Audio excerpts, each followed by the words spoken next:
Welcome to Novara Life. I'm Michael Walker. I'm joined by Dalia Gebrial. Dalia, how are you doing? Hi, Michael. It's a beautiful day to scrape the bottom of the barrel of British politics and see what's lying there, which I believe is what we'll be doing today. But it is still always lovely to see you, even under these circumstances. A rift seems to be opening up in the Tory party. On the one side are those who support the government's plan to deter asylum seekers from coming to the UK. They want to treat those who arrive here with cruelty, providing them only with cramped accommodation on floating prisons, scaring them with promises to deport them to Rwanda, and threatening to cut off all support if they don't comply. Then, on the other side, there are those who disagree. They think the government isn't going far enough. They want them to be even more cruel than they're currently being. Now, one of them is Tory Deputy Chairman Lee Anderson, fresh from telling asylum seekers yesterday to, quote, F off back to France. He appeared on Nigel Farage's GB News show, where he said this. It's your government, which you've been there in the Commons since 2019. You have overseen this total failure.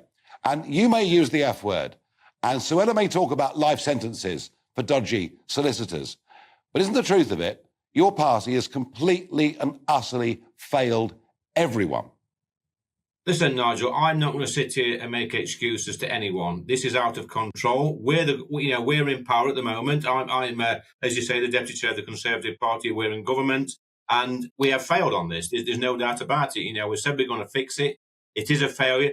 Look, we have got policies in place, and I know it's a bit hard for the British public at the moment to actually, understand what we're trying to do with the Rwanda flights and the changing legislation, the illegal migration bill. And it seems very slow. It's cumbersome. We're up against it, Nigel. Let's be honest. We've got the lefty lawyers. We've got the human rights campaigners. We've got the charities. Everything's against us. But no, I'm not making excuses. It's slowing us down. If the whole of Parliament was behind us in this, I'm sure this would have got through by now. But look, I'm not going to sit here, Nigel, and make excuses. It makes me sick every time I see a boat come across the channel. It makes me furious when I see them put in hotels and on barges. Everyone's against us, apart from the billionaire-owned press and the billionaire-owned TV channels like GB News, who Lee Anderson was talking to there. I mean, I do find it so frustrating listening to that kind of argument where he says it's out of control. Now, migration in this country isn't out of control by any measure, right? If you look at which countries get more asylum applications than us, it's nearly all of Europe, if you look at a per capita basis.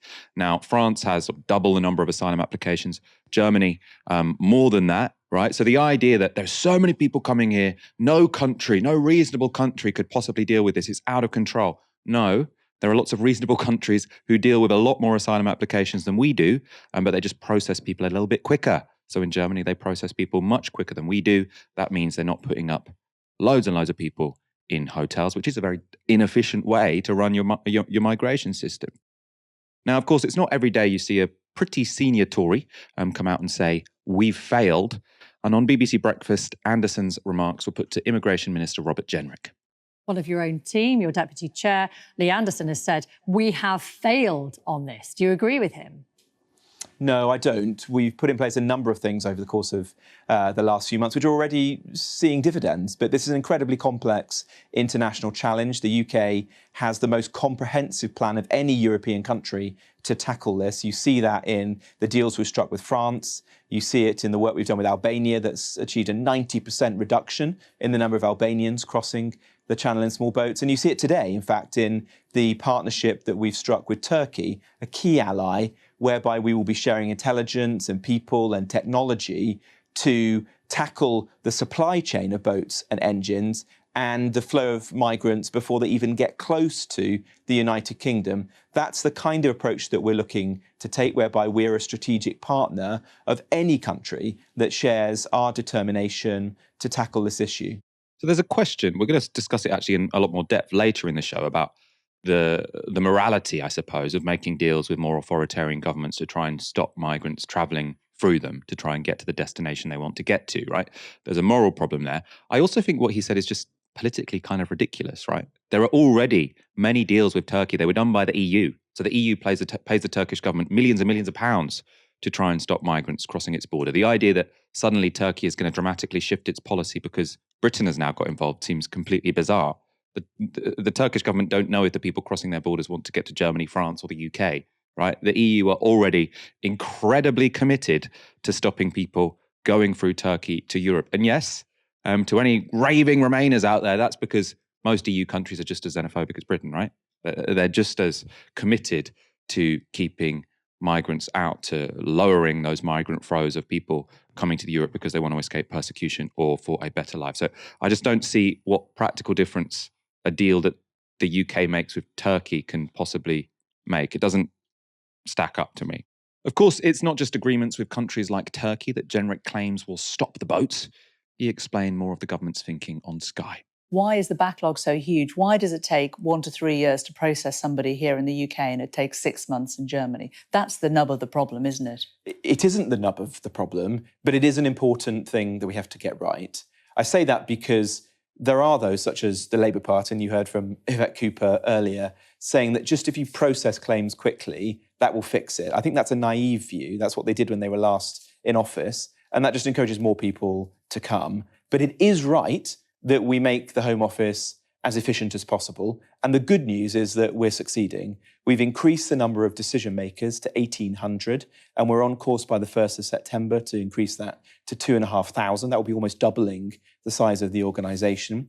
Productivity is rising, and the last 8 weeks of data show record levels of decision making. So I'm very confident that we will make good on the promise that we made in December to clear the legacy backlog by the end of the year and to put the whole system on a more sustainable footing. But as I say, that is important, but it's not sufficient. You have to abut that good work with a proper strategy to stop people coming in the first place. That's where the Labour Party falls short, because they just don't have that plan, and I'm not sure they even want to stop the boats in that regard. That's why the Rwanda policy matters. That's why making the UK a less attractive destination matters, such as by putting people in rudimentary and decent accommodation, but not luxurious forms of accommodation. Well, that sounded a bit like an admission, didn't it? She's asking, why don't you get the backlog down for migrants? Now, he says, we're aiming to, we're intending to, but of course it's huge compared to where it was. And he says, well, if we were to just get the backlog down, that would probably encourage more people to come here. We're only going to get the backlog down when we have installed so many other cruel policies that if a migrant knows that they might have a decision made quickly, they will then decide, oh, but there's too many other horrible things about the country, which means I won't go there. It's essentially this whole policy of putting people on barges, performative cruelty. Robert Jenrick was also asked to respond to Anderson's remarks on Times Radio. We'll do whatever is necessary, ultimately, to defend our borders and to bring order to our asylum system. Right, whatever necessary, including leaving the European Convention on Human Rights, potentially, if you feel you have to. Well, we will do whatever is required, take whatever necessary action is needed. But the point I think I've tried to make to you is that we're very confident that the arrangements that we've put in place with Rwanda are in accordance with our international law obligations. And I take heart from the fact that the courts so far have broadly agreed with that. And I hope that the Supreme Court will enable us to move forward with our Rwanda partnership later this year or the beginning of next year. That was a government minister once again refusing to rule out withdrawing the UK from the European Convention on Human Rights. If we did leave, that would leave us in a group which includes only two nations: Russia, who were kicked out after they invaded Ukraine, and Greece, who left in 1970 after a military coup. Greece rejoined once democracy was restored. Of course, even if the UK does manage to get the Rwanda policy up and running, it's unclear it will serve as the kind of deterrent the Tories want it to. Rwanda has said it can process just 1,000 people in the course of the 5-year trial of the scheme. If that goes ahead, it's just 200 people a year. Now, given thousands of asylum seekers are risking their lives to cross the channel, I think that's a risk they'll be willing to take. Oh, we're suddenly going to... We're not going to try and go to the UK where we speak the language, where we have connections, whereby we might be able to have a job and a decent standard of living, because there's a 1 in 100 chance that we might get sent to Rwanda. It doesn't seem like something which is going to deter people who are already risking their lives to get here. So, to summarise, we've got meaningless deals with Turkey, performative cruelty on barges, and empty threats to deport people to Rwanda. But there is one more key plank to the Tories' policy on asylum seekers, which Jenrick was asked about on Good Morning Britain. All of its own. Part of that deterrent painting over Disney characters in deportation centres. Did you sanction that? And in one case, I think it cost about £1,500. Is that in your view, a good use of taxpayers' money as a deterrent? Well, what we did do was to change the signage at the initial places where people first arrive in the United Kingdom to make sure that they were appropriate and that we had made it clear to people, adults, that they had broken the law, that entering the UK illegally is the wrong thing to do, But and there that are they'll face children, serious of course. consequences. And so painting over characters, is that something that you think is part of a sensible, humane system to... Well, with respect, I don't think you judge compassion on this issue by the decoration at a particular centre that people But it was first arrive obviously in important when they enough come to spend the money UK. on painting it over, so it must have been an issue. This is a small element of a broader piece of work to change the signage at those locations. But the real test of compassion here is stopping the boats altogether. And I have worked incredibly hard in the last 9 months to do that because I'm absolutely disgusted as a parent to see young people, children, being put into small boats, being exploited by people smugglers and human traffickers. And it's by breaking the business model of the people smugglers that we'll protect those young people, not by getting into debates about decoration at particular places. I would hate to be Robert Jenrick's kids because he seems to think that compassion towards children means painting over Disney pictures because he thinks that might deter you looking for a better life. Like the idea that represents compassion. I mean, Dalia, how would you respond to that? There are only two words really to describe this government's approach to migration, to displacement, and particularly what we've seen over the past 24 hours. And it is cruelty and dysfunction. I think you are completely right, Michael, there to point out that many of the flagship policies, the policies that the government have been doing the most press on, have been spending the most money on, are policies that will not actually do the thing that they say that it's going to do. And obviously, I don't want those policies to achieve their goals because I don't want to see a closed border approach to asylum seekers and refugees. But even if that is what you want, you are completely right to point out that things like the Rwanda policy, it doesn't work, even if it went ahead. You are completely right to point out that only 200 people a year over a 5-year period could actually be processed under that scheme. That is completely disproportionate to the amount of press and the amount that the government has put this at the front and center of its political identity. Similarly with the barge, which is again this other sort of flagship policy that the government has poured so much into making it central to their public face of migration policy. It's a dysfunctional policy. You can't send people back to European countries that they've passed through. There's no return agreement. You can't send people back to the country that they've come from because it's against the Human Rights Convention, which we are still in by the skin of our teeth. And so essentially all you're going to, it's a policy that's essentially a road to nowhere. And I think it's really important to highlight the inherent dysfunction to these policies because it shows that this is not just cruelty that is a byproduct of trying to achieve a particular goal. The cruelty and the dysfunction are the point. They are the point of these policies, and they are the point of the government's public ceremony around these policies. And so what is the point of this theatre of cruelty and dysfunction? There's so many different angles to this, but what I would say are the two concrete reasons why the government keeps pursuing this very spectacular but ultimately quite hollow program of cruelty is to lower the expectations of the British people, to lower them both morally in terms of what we morally accept, but also to lower expectations in terms of the ability of a government to actually function. Because when these things are so clearly spectacular failures and so clearly don't make sense, you can see, just as we saw with Lee Anderson there, then they can start to turn against the lefty lawyers, the human rights campaigners, even the Labour Party, which is laughable given that the Labour Party have barely opposed any of these kind of measures. And so that kind of ability to lower the British people's expectations about what a government can and should do is ultimately at the heart of why they are pursuing these completely dead-end policies. I also think the aim is to produce a scared and spiteful population, to create a population that get their hope purely from the misery of other people rather than from anything that they can hope for themselves. And so if we're going to talk about the politics of this, obviously it goes without saying that the sheer cruelty of this and the sheer the moral shame that we hold as a nation for doing this to other human beings, that's obvious.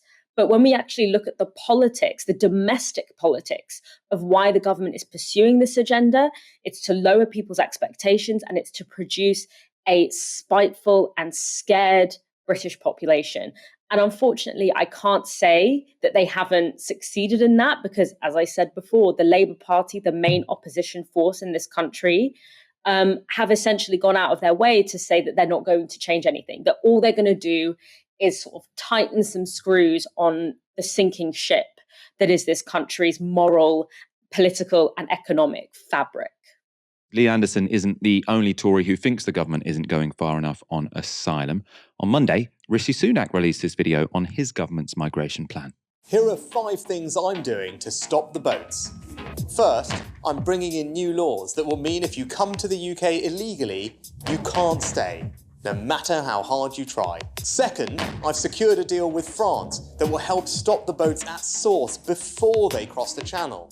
I've also negotiated a deal with Albania, which has already helped us bring down crossings from there by 90%. Third, I've increased raids by 50% to clamp down on illegal workers. Fourth, I'm ending the farce of illegal migrants being put up in hotels by the taxpayer. Fifth, I'm ensuring that the only way to come to the UK for asylum will be through safe and legal routes.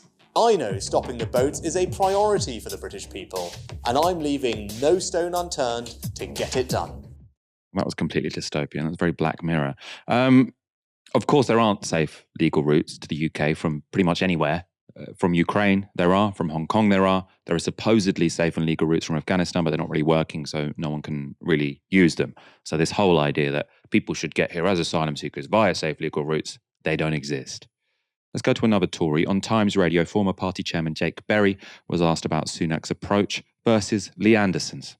Lee Anderson has chosen his words carefully, one presumes, because he's quite candid. It's not a one-off. This is how he speaks.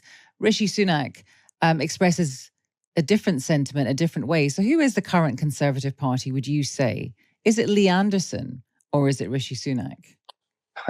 Good question. I think what I would say is that we're a broad church because I'm neither Lee Anderson nor Rishi Sunak, but I'm a proud member of the Conservative Party and a Conservative MP. I think people like Lee, and I like to think myself a bit, speak to, our own voters in the Red Wall and the frustration that people feel with this particular issue. But I also commend, the Prime Minister dealing with the asylum issue as one of his top 5 priorities. Of course, Rishi Sunak has pledged to the British people and to me and to my voters that he will stop the boats by January. So good luck with that, and I will give him all the support I can to make sure that we deliver it.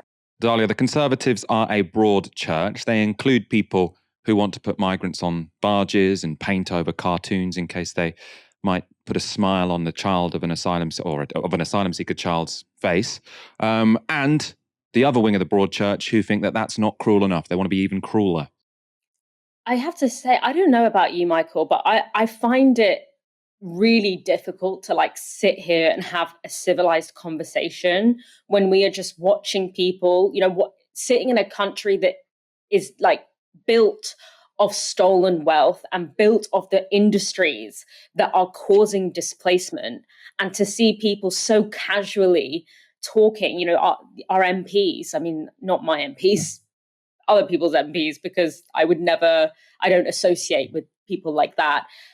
To see them just speaking so cavalierly about the attempts to survive in an impossible system that this country had a huge hand in creating. I mean, it's so difficult to sit here and have what feels like a reasonable conversation, but I'm going to try and do it anyway. Look, there is no material difference between the politics of a Lee Anderson and a Rishi Sunak. They just use different language. Lee Anderson says, fuck off back to France. Rishi Sunak says, we've created a new deal with France to do XYZ. It's the same thing. It's just delivered in a blunter package. But the materiality of it, what it actually means to asylum seekers, to displaced people who are suffering as a result of these policies, it doesn't matter what package it's delivered in. What matters is the effect of it. And so I don't think that Rishi Sunak gets to hold the moral high ground above someone like Lee Anderson. What I would say is that the Conservative Party of today is the party that is putting into practice the kind of discourse and language and politics that was articulated by people like Nick Griffin in the 2000s, by Nigel Farage. I don't think if Nigel Farage himself had been elected as Prime Minister, he would have been able to successfully implement as much of his programme as the Conservatives have been able to do. So that is what the Conservative Party are. And I don't think that you can be a member of the Conservative Party or be a Conservative Party voter without understanding that is the soul of your party. And it's always kind of been the soul of the Conservative Party. You know, Enoch Powell may have been sidelined at his time eventually, but his spirit has always been present in the Conservative Party. I think that the grip that kind of mean and cruel and sort of bloodthirstiness, that kind of bloodthirsty racism, maybe was not as close to the surface as it, maybe this is the closest it's been to the surface in a while, but that spirit has always been there. And so I think it's very laughable to see people splitting hairs between Lee Anderson and Rishi Sunak when the end result is the same. It's just that one's wearing a suit and one's wearing, a bad polo shirt. 41 people are presumed dead after a migrant boat sank in the Mediterranean. That number includes at least 3 children. The tragedy was discovered after 4 survivors reached the Italian island of Lampedusa on Wednesday morning after spending several days adrift at sea with no food or water. The 3 men and a woman were rescued by a Maltese carrier ship and later handed to the Italian authorities. The asylum seekers had been travelling in a 7-metre-long boat which left Sfax in Tunisia last Wednesday, but which, according to the survivors, was hit by a large wave just hours after departing. Almost all the passengers, who were thought to have been from sub-Saharan African countries, were thrown into the water, where they remained for hours. Only 15 on board were wearing life jackets, including the 4 who were rescued. No bodies have yet been recovered. Sfax is a popular starting point for migrants seeking a better life in Europe and is just 80 miles from Lampedusa. But though relatively short, the journey is incredibly dangerous, with migrants often crossing in small, motorless metal boats. Despite that, migrant traffic through the area has recently increased, with Italian authorities and refugee action groups having rescued around 2,000 people arriving on the island in recent days. That includes 57 people rescued on Saturday by the Italian Coast Guard after their boat sank. The survivors were pulled from the violent seas off the coast of Lampedusa. 2 bodies, one of a child, were also recovered. In a separate incident, 34 migrants were rescued by the Italian authorities after they became stranded on a Lampedusa cliffside following a shipwreck. Amongst them were 2 pregnant women and a child. A further 2 shipwrecks were reported by the Italian Coast Guard last week. 30 people remain missing. According to Italian authorities, almost 93,000 migrants have arrived in the country this year. That's more than double the 45,000 who had arrived by this point last year. And of that total, more than half set off from Tunisia. In recent months, Tunisia has seen a wave of racism against Black Africans living there. Many of the 21,000 undocumented sub-Saharan migrants living in Tunisia were fired from their jobs and evicted from their accommodation overnight, leaving them homeless.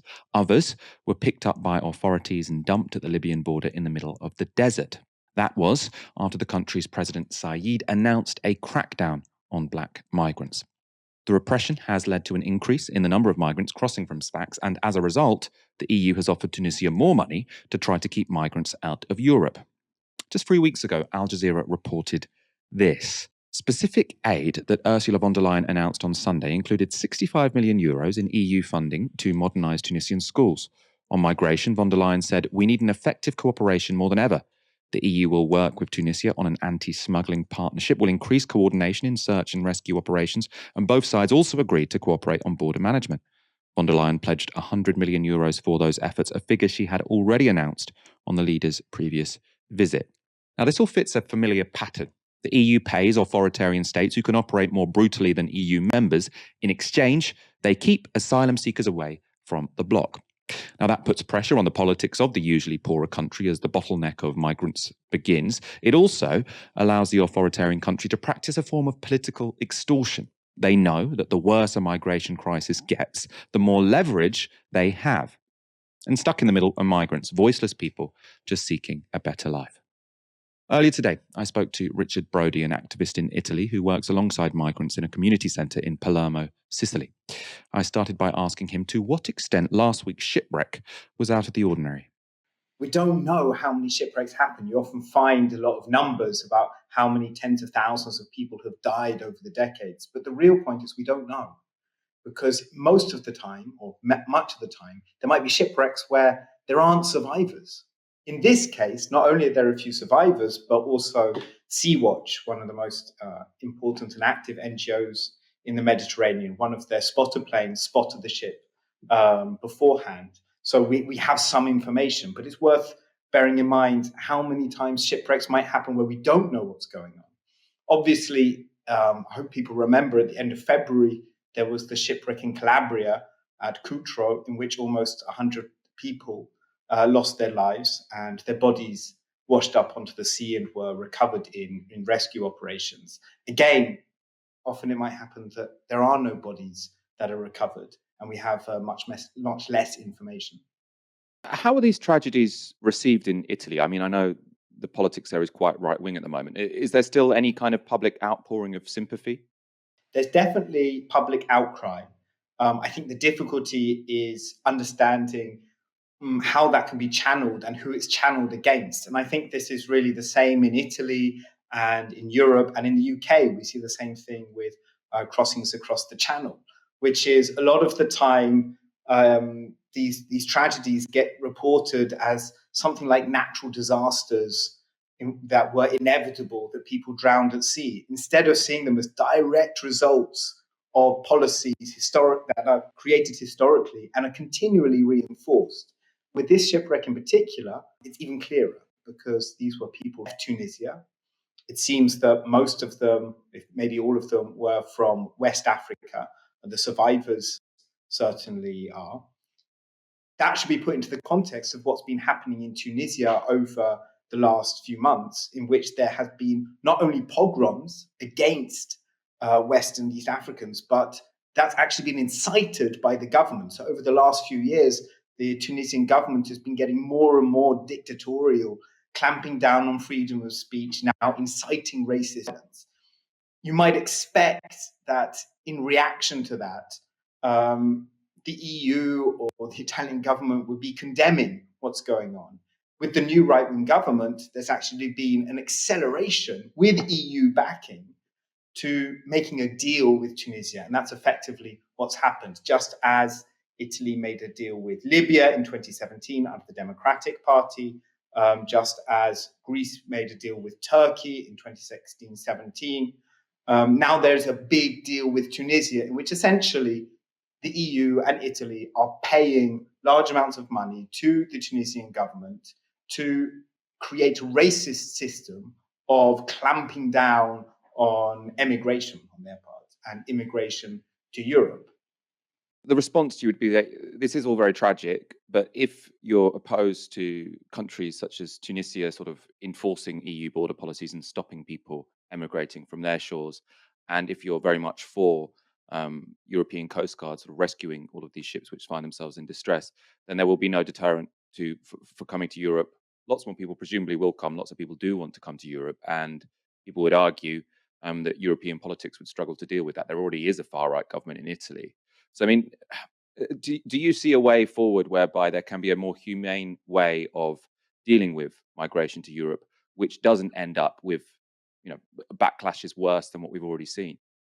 I think there really is. I really believe there is. Because let's take Tunisia. It's a really important situation in terms of Italy, right? So I'm in Sicily.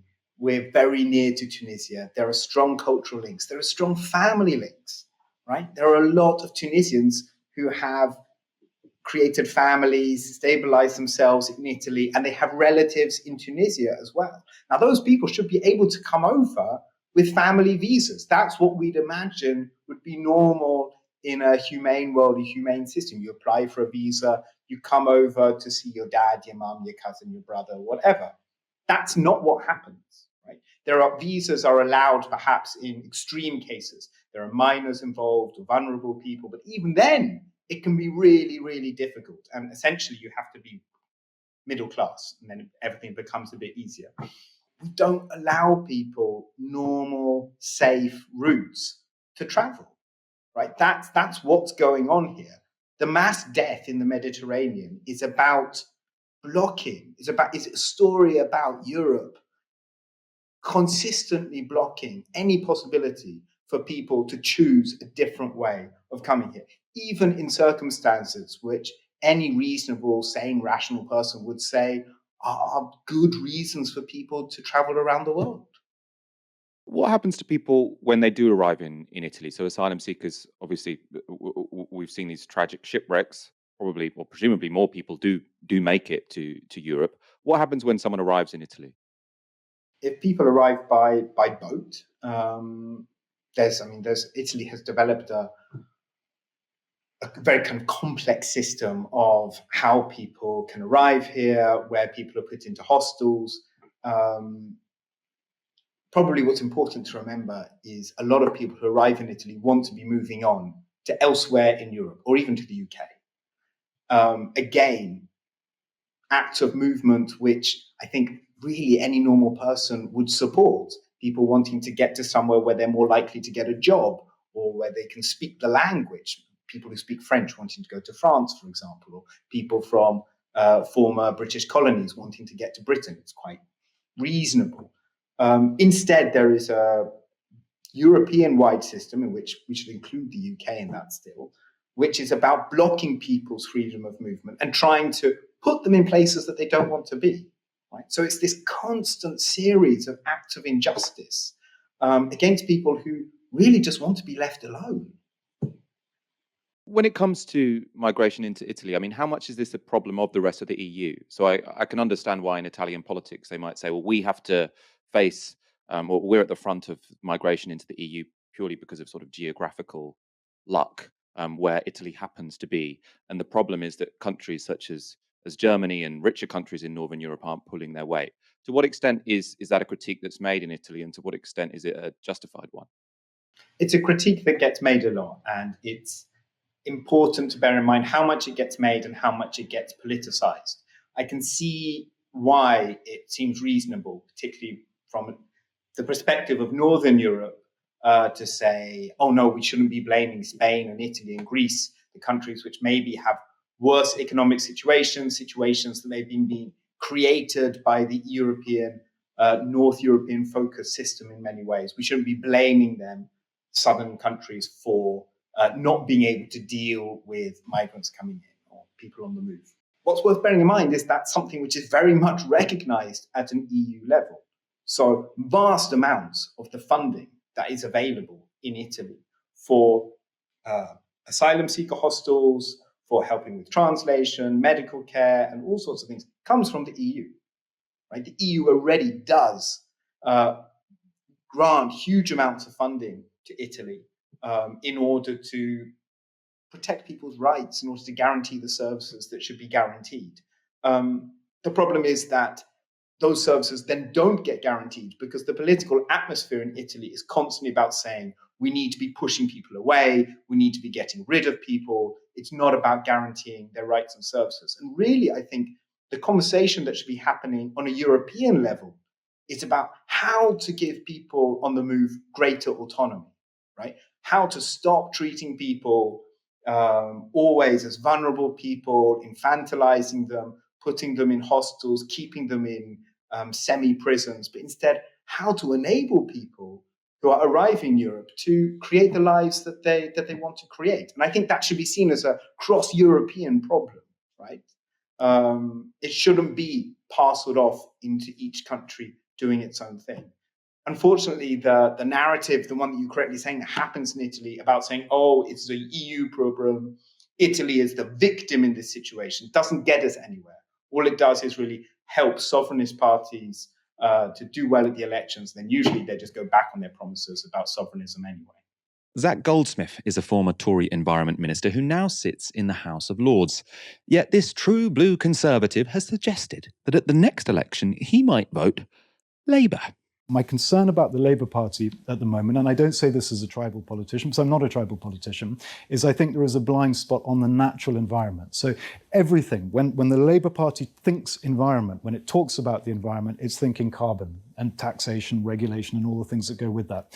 And the simple truth is there is no pathway to net zero, there's no solution to climate change that does not involve nature. Massive efforts to protect and restore the natural world. And at the moment, I'm not hearing any of that from the Labour Party. If I do, if there's a real commitment, now the kind of commitment, frankly, that we saw when Boris Johnson was the leader, then I would be very tempted to throw my weight behind that party and support them in any way I could. Incidentally, I would support them anyway in their efforts on these issues, because it's the only thing that matters. So if Labour started talking more about nature, Zac Goldsmith would support them in any way possible. Zac Goldsmith is an ally of Boris Johnson, so some people have read this as just sort of factional wrangling. Boris Johnson doesn't like Rishi Sunak, so some of his allies are sort of lashing out against his government. Despite that, though, Dalia, did you find his comment at all interesting? Zac Goldsmith is a kind of interesting one. He's very much an outlier in many ways, not in key significant ways, but in many ways from the Conservative, within the Conservative Party. You know, he's kind of always had this thread of a kind of environmentalism that is very much articulated as sort of localism and essentially environmentalism without politics, which famously is just gardening. And he kind of reminds me of Charles, the King. Is he the third? Charles III, a little bit in that sense, which is this kind of nostalgia and pastoral fondness that can sometimes look like a climate politics, but is actually kind of bereft of any meaningful analysis or willingness to take action on the root causes of change, and seeing climate change not as a political and economic tragedy that's going to destroy the lives and livelihoods of millions of people, particularly in the global south, but rather seeing it as an injury against this kind of abstract nature, this kind of pure nature that has been corrupted by human beings, which is obviously a kind of way of conceptualizing nature that is sort of invented by colonialism, because it's this idea of there's, this pure natural land, and it's, the white bourgeoisie, the British elite who know how to look after that land and therefore need to take sovereignty away from indigenous people or people who live on that land in order to protect it. And that's the kind of tradition that Zac Goldsmith comes from. And he joined the party during David Cameron's time. Before that, he had kind of positioned himself as a sort of not really with any particular party. He was the editor of this magazine called The Ecologist, he was made the editor by his dad, who set up the magazine, classic rich boy nonsense. But that was a magazine that was very much about talking about ecological issues, but from a kind of apolitical perspective, which in my view, again, is just kind of gardening. And so he kind of comes into David Cameron's, party, Conservative Party, as an attempt to move the party's reputation away from this nasty party thing, this nasty party brand, which was obviously David Cameron's very short-lived vision of what the Conservative Party could win on the basis of course, the illusion of that, and it was just an illusion, but the Conservatives have very much abandoned even that branding exercise to appear not like the nasty party, and have fully invested in a politics of nastiness. So this kind of, it sort of runs through Zac Goldsmith's career. But I think it's very important that we don't see it as a climate justice politics. And I don't think Zac Goldsmith would consider it a climate justice politics. It comes much more from that sort of little c conservative, conservationist, nature above everything, and sort of decoupling nature from the humans and the societies that live through it, that live on nature, us, and seeing nature as sort of this abstracted thing that needs to be protected.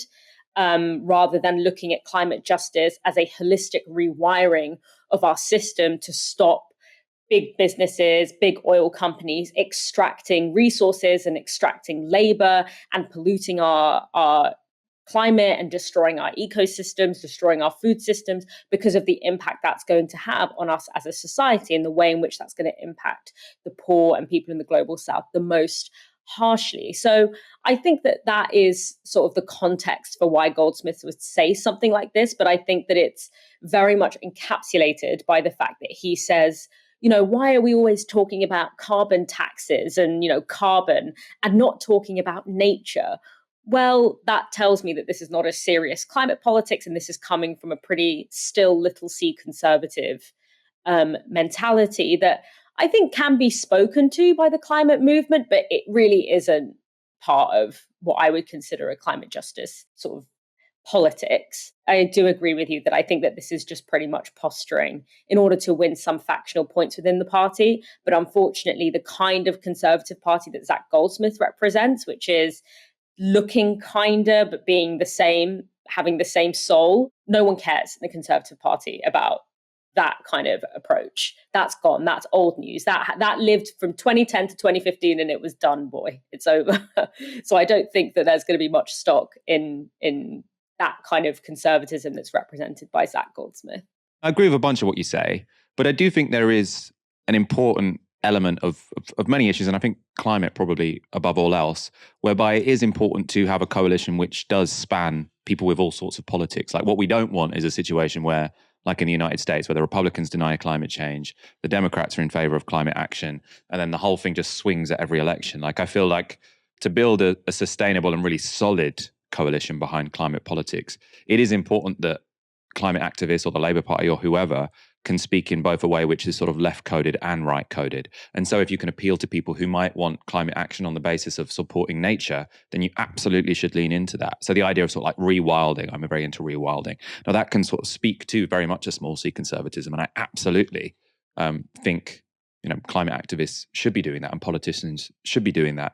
And I think, probably it should be somewhat celebrated that Zac Goldsmith is sort of willing to vote. I don't like the guy, right? He ran an Islamophobic campaign against Sadiq Khan. I think he's an asshole, right? But if you are trying to build a sort of long-term coalition to fight an existential threat, you are going to need to make some strange alliances. And I think this is probably one of those instances. I wince a little bit when it's sort of like love of nature, that's kind of colonialist. I feel like maybe that's doing the opposite thing, which is to sort of say, oh no, you're from a different team, you can't be part of the coalition. I mean, how would you respond to that, Dalia? I see what you say. And I think particularly, the ground on which we can make an alliance is probably the stuff around local economies, because some kind of element of localism is going to have to be part of a climate solution. My worry about the sort of protecting nature thing is that what that has translated into, and you can see this, in a lot of, particularly if you're looking at like anti-deforestation or like conservation charities, where you will see that there will be, for example, a protected rainforest or a protected sort of piece of land, something that has been identified as something that needs to be protected for biodiversity reasons. And you will have this mentality that like the only people who can be stewards of that land are like people who look like Zac Goldsmith or people who are the head of conservationist NGOs. And you see people who have been custodians of that land and who have been custodians for generations being literally forced off of that land, displaced off of that land in the name of protecting it. And so because there is that very alive legacy of conservationist wildlife politics, that's where my worry is I think it can sound like a very kind of like, oh, well, we can all get on board with this idea of protecting nature from oil companies and protecting it from, mining companies and all of this. But when you're what was a red flag to me, what made me nervous was that he situated protecting nature as something separate from tackling oil and gas companies. He said, why are you focusing on taxing and carbon and not on nature? To me, that was a red flag to like, oh, we're going to go into this whole conservationist politics that has had very, very not only disastrous effects for Indigenous people and people who live on the land that gets who get displaced off that land in the name of protecting it, but has also actually been bad for the environment, because often the kinds of knowledge systems and stewardship systems that have maintained that land for generations gets lost, because it literally gets forced off by big NGOs, governments, in the name of climate policy. You know, that's why it's a kind of greenwashing practice. That is something, you know, that's not something that I'm inventing. That is something that happens now. And it's not something that's just historic. It happens now. It's a kind of central pillar of a lot of, you know, some of the really not very good sort of so-called green initiatives of the World Bank. You know, the Red Plus campaign is a great example of this. It's an example of indigenous knowledge systems and societies being destroyed in the name of protecting nature, which is bad for climate and bad for society. So that, when I heard him putting fighting carbon and protecting nature in opposition to one another, I was like, that's what you're signaling to, which is not the true for everyone, but that is a connection that exists and is very much, you know, the kind of norm amongst elite so-called climate politics.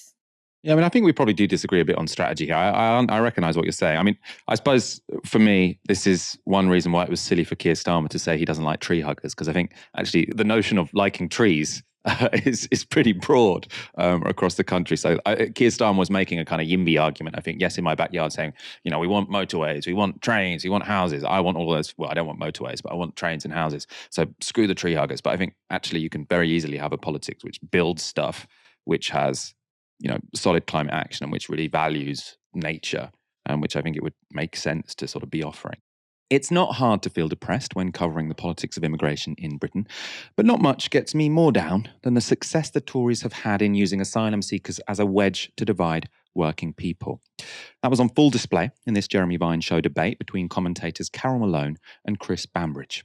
They are not entitled to live in four-star hotels and live a life of virtual luxury. And please don't say they're not luxurious. No one is living in a four-star hotel. No one. Yes, they are. No, they're not. Yes, they are. No yes, one they is are. living I've in a actually written four-star about hotel. I'm sorry, but they are. And you can keep repeating that, but it's a And lie. anyone is entitled to decent accommodation. They've got decent accommodation. No, it's on them. not. Yes, Even they the have. oil worker who commented it lived there when it was only one to a room said it wasn't They're decent not accommodation. entitled to luxury. No. They're entitled All right. to This is humane not luxury. conditions. Okay. It is.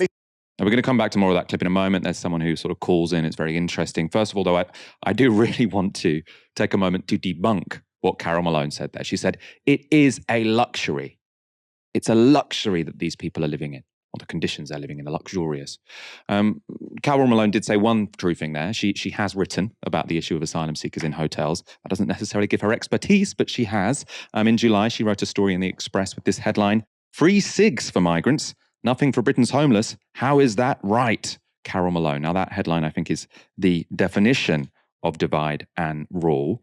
In the piece, she wrote this: "What's inhumane is that while we're busting a gut and paying for economic migrants to live here with free board and lodging, 24-hour access to doctors and nurses, free travel into towns and cities. This week, migrants were being ferried into towns around Essex to buy cigarettes with taxpayers' cash. We have 271,000 homeless people in this country who get absolutely nothing. They're left to fend for themselves, while those coming here illegally, many having dumped their papers before getting here, are getting each and every little thing they need." So that's Carol saying, or Carol Malone, saying asylum seekers get each and every little thing they need. Now, is that really true? Like, I didn't believe it when I read it, but let's look at some evidence. I spoke, obviously, on a recent show about the experience of a man I knew going through the asylum system and how completely awful it was. He was certainly not getting each and everything he needed, very far from it. Something more social scientific, though. Let's go to the organisation Migrant Voice. They've put together a report based on extensive interviews with asylum seekers currently living in hotels. They report this: poor quality food, described by many as almost inedible and smelling rancid, coupled with a lack of facilities and money to enable them to prepare anything for themselves, has left many with exacerbated physical and mental health problems. Cramped accommodation and a lack of privacy over extended periods of time has increased the difficulties facing many of the asylum seekers to whom we have spoken. Some have had to share rooms with up to 10 others from different backgrounds and cultures, all with differing habits, sleep patterns, and personal needs. These issues are further compounded by the lack of adequate toilet and washing facilities. One asylum seeker told us how there was only one shower, which he shared with residents from at least 2 floors. Another reported 24 people sharing one communal toilet on a different floor. a significant concern raised, which goes against reported Home Office statements regarding the standard and luxuriousness of the hotels used, is staff behaviour. Asylum seekers have reported being subjected to verbal abuse, racist comments and threats in some hotels. Now, one, this shows you that these conditions are not luxurious, which anyone will know if they've ever spoken to someone trying to claim asylum in this country. What makes me really depressed, though, is that point about staff behaviour. And I'm sure that the reason, staff behaviour can be appalling in these types of places is not because, the staff are inherently racist and evil, right? But you're in a society which is telling everyone, these asylum seekers don't deserve to be here. These asylum seekers are stealing our jobs. They're taking money from homeless people here. And also, it's in the national interest for them to have a horrible time. That's essentially what Robert Jenrick is telling us every day. It's in the national interest for these migrants to have a horrible, miserable time because that will deter other people coming. Now, if you are working in that hotel and you're hearing that, day after day, minute after minute on stations like GB News or whatever, or on BBC when it's a Tory politician talking, then are you really going to be thinking, oh no, we should treat these people with more respect? You're proactively being told by the people paying you, by the way, the Home Secretary, that you should treat these people like dirt. And so is it a surprise that some of them do, right? Appalling. Let's go to some more of that report. It's all incredibly depressing. Issues accessing healthcare over and above those faced by the general population mean some asylum seekers in hotels are finding it difficult to find health, help and support. Uncooperative and at times actively obstructive behaviour by staff in hotels were reported by asylum seekers who needed support in obtaining medical treatment. These issues and the lengthy time many asylum seekers spend in hotels, with the vast majority of survey respondents having spent at least 6 months at their hotel, inevitably leads to many suffering mental health problems due to the repetitiveness, monotony and lack of agency in their daily lives. Respondents to the survey expressed significant distress at their situation, and some shared that they were experiencing depression as a result. There have been significant reports of suicide attempts. Now remember, this is the situation that Carol Malone is saying is luxurious. She's saying this is luxurious. Now, should we ask her to put up with this? Do you think Carol Malone would live in these conditions, in these luxurious conditions? Surely if they were luxurious, she'd be perfectly happy to. It'd be good. Let's see if she'll do that. We'll do a reality TV show. Carol Malone lives in the luxurious conditions that migrants sent to this country, or migrants arriving in this country, are forced to live in. Of course, this is awful. It's not actually the worst of what happens when asylum seekers are put up for months in low-quality accommodation. Late last year, a teenage boy was allegedly raped by a man in his 30s at a hotel used to house refugees in East London. Another alleged sexual assault against a child is said to have taken place at the same facility. The two incidents were alleged to have taken place within weeks of each other at a hotel where 150 children were reportedly squeezed in alongside 250 adults. Now, that is clearly not a safe environment. Last week, the BBC reported that investigations into child sexual abuse had been obstructed by asylum hotel staff. This story concerned allegations that a man had masturbated in front of a 7-year-old boy. The BBC report this. Officers were blocked from entering the East London hotel and staff delayed providing CCTV, which was later automatically deleted, it is claimed. The provider, Clear Springs, said it has robust safeguarding processes. The BBC has also learned of a reported unrelated sexual assault in another hotel.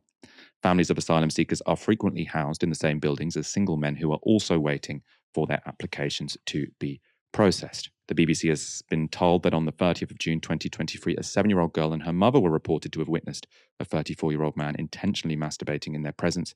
It is claimed that staff and security obstructed the police investigation when officers visited the hotel around 3 weeks after the incident. The hotel is run by Clear Springs Ready Homes, which has a 10-year contract to manage asylum seeker accommodation in England and Wales. Now, that 10-year contract, I think, is quite significant, right? And this is the conflict of interest, or the system of disincentives, which I keep talking about, which is you've got these hotel companies who have these long-term, very lucrative contracts with the Home Office, but then the organisation who is employing them, essentially, who's paying for their service, the Home Office, actively keeps implying that they want them to treat the people staying there like dirt, right? So you're saying, we're going to give you this long-term contract.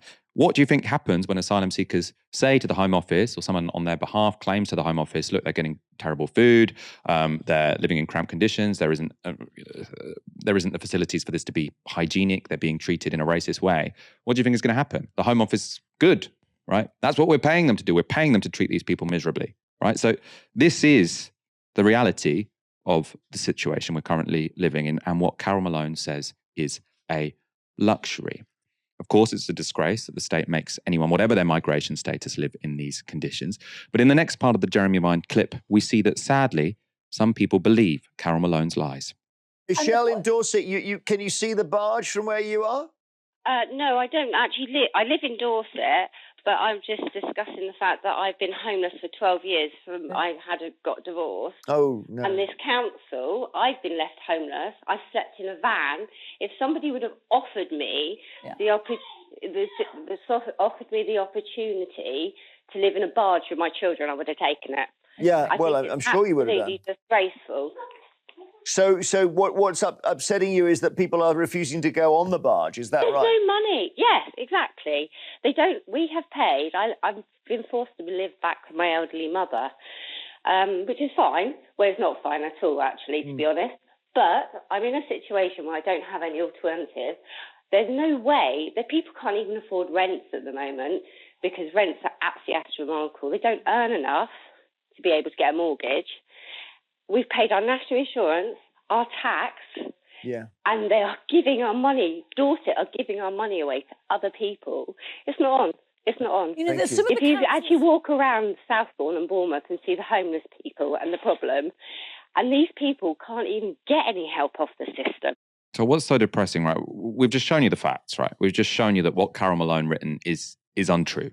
These people are not living in luxury. But what you heard there was, a member of the public who seems to be having a very difficult time. I don't know if she read Carol Malone's article, right? I don't know if there's a causal relation here. But what you can see is someone who has completely bought this lie that the interests of the working class in Britain are opposed to working class asylum seekers arriving here, right?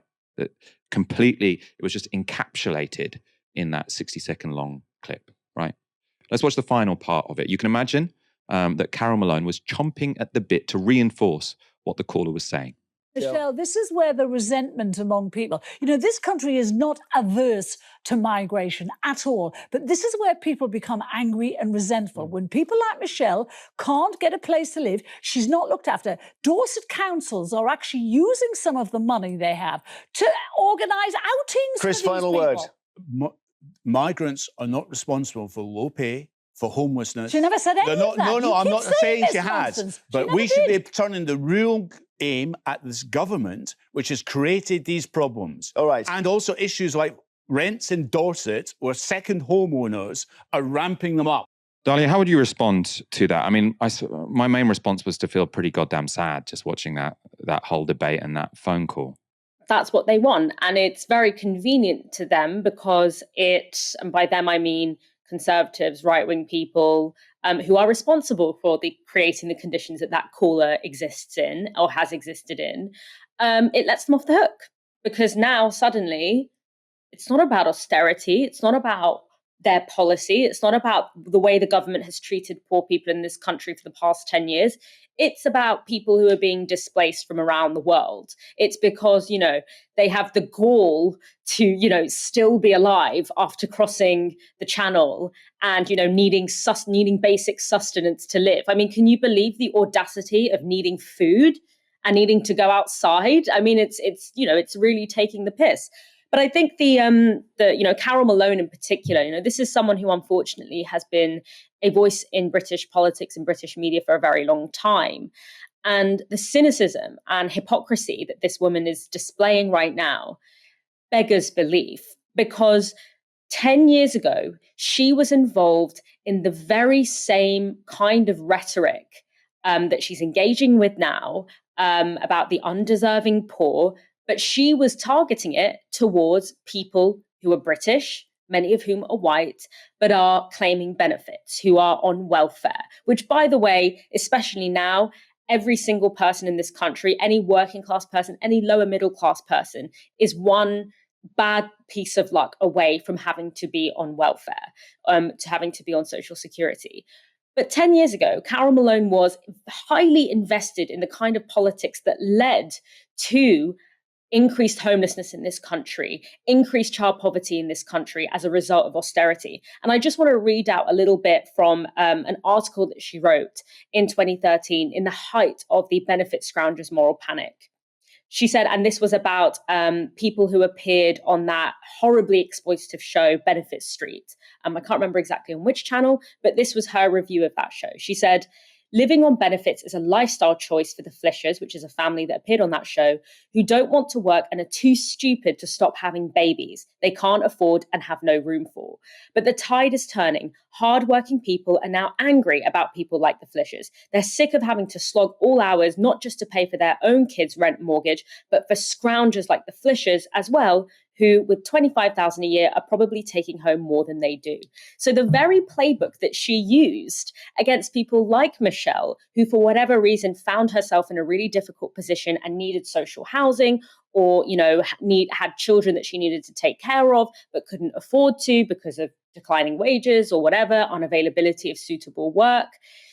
Carol Malone is one of the people who created the conditions for the policies that removed social housing, that created the 2-child benefit cap, that it has created the disenfranchisement of working class people in this country. And now she's using that exact same playbook against refugees and asylum seekers. And the idea that she is feigning solidarity, feigning defense of the very people that she spoke of in this same dehumanizing way 10 years ago is outrageous to me. And the only reason she is feigning any solidarity for people in that position is so that she can beat people who are essentially in an even more vulnerable position than them.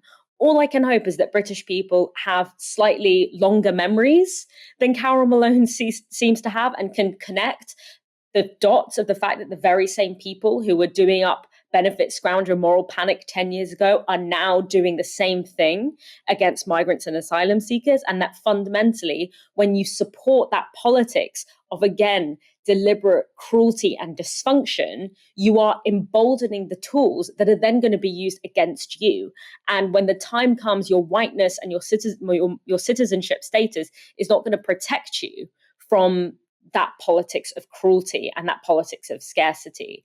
The hypocrisy and dysfunction that has been on display in that clip, but also across the British media, frankly beggars belief. Dalia, thank you so much for joining me this evening. Thank you so much, Michael. And thank you for making me watch all of those wonderful clips of, the shining examples of our country. What a great way to spend a Wednesday evening. Thank you everyone for watching this evening. Come back tomorrow for another live stream from 6 p.m. For now, you've been watching Novara Media. Good night.